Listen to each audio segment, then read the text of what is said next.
한국에 필요한 세 가지가 시급하다. 세계에서 거의 꼴찌 수준이라고 생각하는 게 있어요. 가장 중요한 게 금융이에요.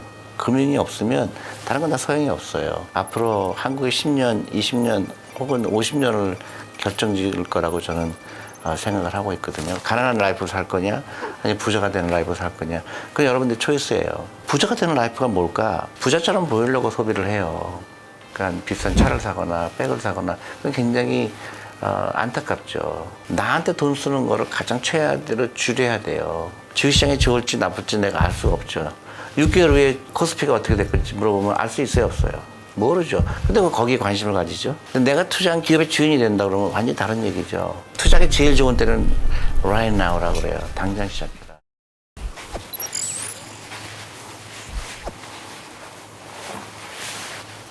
네, 안녕하세요. 반갑습니다. 존리 대표입니다.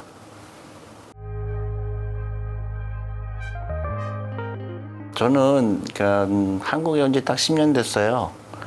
근데 항상 내가 생각하는 게 한국에 필요한 세 가지가 시급하다. 근데 그 세 가지가 안타깝게도 세계에서 거의 꼴찌 수준이라고 생각하는 게 있어요. 그래서 앞으로 내 10년, 내 책에도 썼지만 새로운 10년을 이거를 위해서 내가 해야 되겠다 싶은 건데 이제 세 가지가 뭐냐면 금융교육이 제일 중요합니다. 그 다음에 그 창업 정신이 중요해요. 그 젊은 사람들이 창업을 하고 싶어 하는 사람이 많이 나와야 되거든요. 그 다음에 세 번째가 여성 인력에 대한 제 생각입니다. 지금 여성들의 금융 진출이 세계에서 꼴찌예요. 그래서 많은 여성 펀드 매니저가 나와야 되고 여성 애널리스트가 나와야 되고 사람들은 다음 먹거리를 얘기하잖아요. 그럼 대부분 제조업을 얘기하거나 아니면 인터넷을 얘기하거나 하는데 가장 중요한 게 금융이에요. 금융이 없으면 다른 건 다 소용이 없어요. 새로운 기업이나 새로운 어떤 기술이 나왔을 때 그거를 뒷받침하는 건 결국은 금융이거든요. 근데 사람들이 그 금융에 대한 중요성을 잘 인식하지 못하고 있거든요. 앞으로 한국의 10년, 20년 혹은 50년을 결정지을 거라고 저는 생각을 하고 있거든요. 그래서 금융 교육이 너무너무 중요하죠. 학교에서는 지금부터 국영수를 가르치면 안 되고요. 금융 교육을 해야 돼요. 공부 잘하는 것보다 부자가 되는 게 훨씬 중요하거든요. 근데 우리는 너무나 국영수만 잘하라고 그러고 거기에 사교육 다 써버리고 그거는 그렇게 큰 경제에 도움이 안 돼요. 앞으로는 누가 더 창의적인 생각을 할 수 있을까? 누가 더 남들과 다른 생각을 할 수 있을까? 그게 한국의 미래를 결정짓는 거거든요. 그러니까 창의적인 사람이 많이 나와야 돼요. 그래서 거기 교육도 바꿔야 되고 금융교육해야 되고 그래서 주식이 뭔지 또 채권이 뭔지 그다음에 돈을 은행에만 넣으면 안 되겠죠. 돈을 어떻게 일시키는지 그런 전반적인 거를 가르쳐야 되는데 너무나 한국에서는 그걸 가르치지 않잖아요. 그래서 제가 존리의 부자학교라는 회사를 차렸어요. 그래서 지금 하는 거는 이제 주부 투자 클럽을 만들었고요. 벌써 6회째가 되려고 하고 있고 이제 아이들 투자 클럽을 이번 주부터 시작되고 일단은 오프라인으로 먼저 하려고 그래요. 그래서 이제 온라인으로 하고 이게 대한민국에 절대적으로 필요한 거죠. 네. 생각을 바꿔야 되는 게 부자가 되는 건 나 혼자만 위한 게 아니에요. 부자가 돼야 좋은 일을 많이 할 수 있잖아요. 부자가 돼야 어려운 사람 도와줄 수 있죠. 부자가 돼야 내가 세상을 바꿀 수가 있죠. 부자가 돼야 내가 하고 싶은 일 할 수 있죠. 부자가 돼야 내가 남한테 지시를 안 받을 수 있죠. 한두 가지가 좋은 게 아닌데 왜 우리는 부자가 되는 거를 어렵게 생각할까요? 그건 우리가 어렸을 때부터 잘못된 교육을 받은 거예요. 돈이 없어도 좋다. 돈이 행복을 갖다 주지 않는다. 이런 부정적인, 돈에 대한 부정적인 우리는 끊임없이 교육을 받은 거예요. 공부만 열심히 하면 된다. 근데 굉장히 지식이 잘못된 교육이죠. 우리는 부자가 되라고 가르쳐야지. 그래서 부자가 돼서 많은 사람도 고용하고 또 부자가 돼서 어려운 사람 도와주고 그렇게 너무 자연스럽게 돼야죠. 어렵다고 생각하면 한없이 어렵죠. 쉽다고 생각해야 되죠. 그러니까 부자가 되는 거는 결국은 라이프 스타일이에요. 내가 어떤 라이프 스타일을 살 거냐, 가난한 라이프를 살 거냐, 아니면 부자가 되는 라이프를 살 거냐. 그건 여러분들 초이스예요. 근데 부자가 되는 라이프가 뭘까? 그럼 오늘부터 실천하는 거죠. 그러면 주식 투자하는 계좌가 있는지 없으면 문제가 있는 거죠. 그리고 내가 과소비를 하고 있다든가 그렇다 그러면 그 문제가 있는 거죠. 그래서 하나하나 고쳐 나가는 게 금융교육이에요. 그렇게 멀리 있지 않죠. 그동안은 주식 투자하는 거를 도박이라고 생각하는 사람 많았잖아요. 많이 변하고 있거든요. 주식에 투자한다는 게 무슨 의미일까? 주식을 투자한다는 거는 과거에는 막 샀다 팔았다 하는 걸로 알았는데 알고 보니까 내가 기업을 소유하는 거구나. 그렇게 알게 되죠. 그게 하나하나씩 변하는 거예요. 단순히 돈 아껴라 이런 게 아니라 돈을 어떻게 벌고 어떻게 쓰고 어떻게 투자하고 그 전반적인 거죠. 버는 거는 예를 들어서 300만 원 벌면서 500만 원 쓰면 안 되잖아요. 그런 얘기를. 그래서 자기 번 거 이상으로 쓰면 안 된다. 그 다음에 그 번 거 가지고 쓸 때 뭘 제일 먼저 중요하게 하거든요. 자기를 위한 노후 준비가 더 먼저 우선돼야 되잖아요. 한국의 가장 큰 문제는 노후 준비 안 되는 가장 큰 문제는 부자처럼 보이려고 소비를 해요. 그러니까 비싼 차를 사거나 백을 사거나 그건 굉장히 안타깝죠. 부자처럼 보이지 말고 나한테 돈 쓰는 거를 가장 최하대로 줄여야 돼요. 나의 노후를 위해서 써야 되지.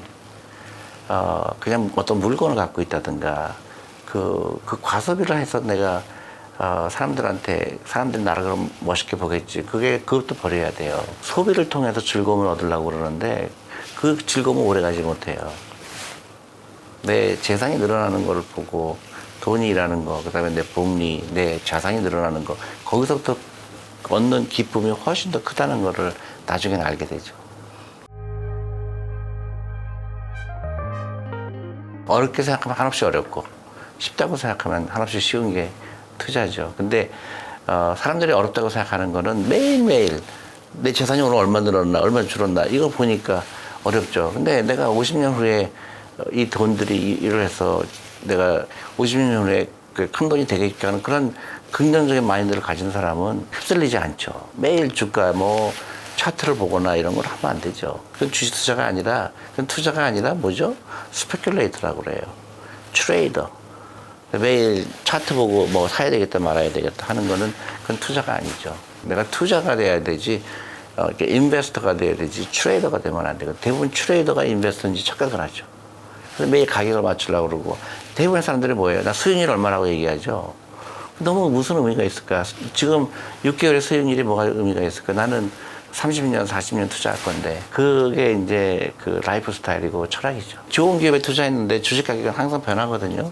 그런 변동성이에요. 위험이 아니에요. 근데 사람들은 변동성을 위험이라고 착각을 하죠. 가격이 변하는 거는 내가 컨트롤할 수 없죠. 주식시장이 좋을지 나쁠지 내가 알 수가 없죠.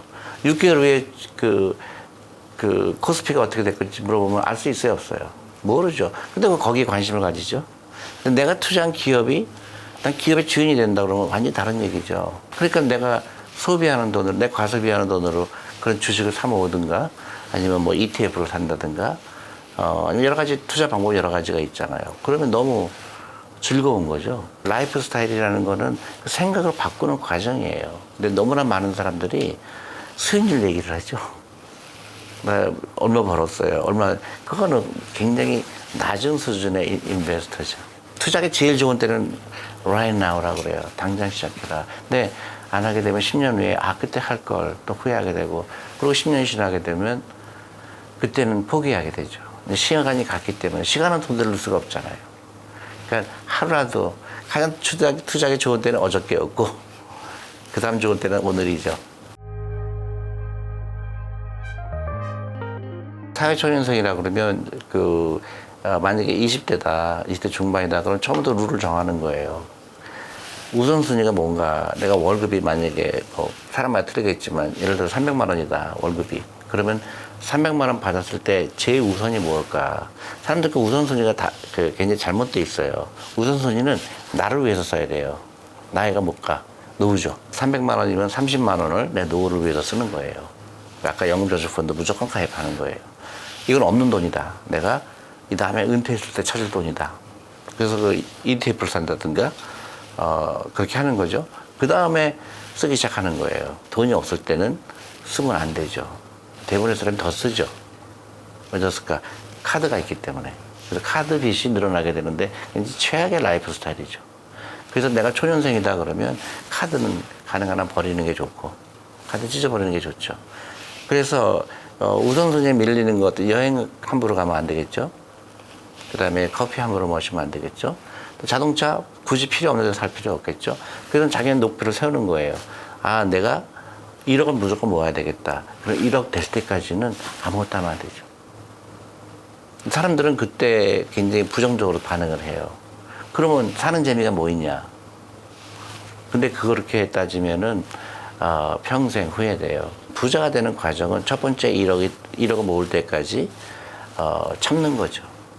그래서 1억이 되면 그때부터는 하라고 해도 하지 않을 거예요. 그게 이제 깨닫게 된 거죠. 돈이 일하게 하는 거를 깨닫게 되면 내가 그동안 잘못된 라이프를 살았구나. 특히 젊은 세대들은 내가 옆에서 봤을 때 너무 안타까운 게 많아요. 저를 사람들은 이상하게 봐요. 야, 당신은 뭐 하라는 게 뭐 있냐? 근데 얼마든지 할 수 있어요. 근데 그거는 우선순위가 뒤로 가야 된다는 얘기죠. 그렇게 이제 물건을 산다든가 아니면 소비를 하는 거는 나중에 미뤄도 된다. 이렇게 생각하죠. 반드시 시작을 해야 된다. 큰 돈이고 작은 돈이고 계좌를 열어야 되고요. 그 다음에 무조건 시작을 해야 된다. 나 공부한 다음에 해야지. 나는 아직 아무것도 모르니까 내가 공부한 다음에 할게. 그건 절대로 그렇지 않고요. 저도 매일매일 배워요. 오늘 또 어떤 기업이 나왔구나. 또 어떤 기업이 이제 경쟁력이 있구나. 끊임없이 배우는 겁니다. 그게 즐거움이에요. 그러니까 여러분들도 절대 포기하지 마시고 반드시 시작하시기 바랍니다.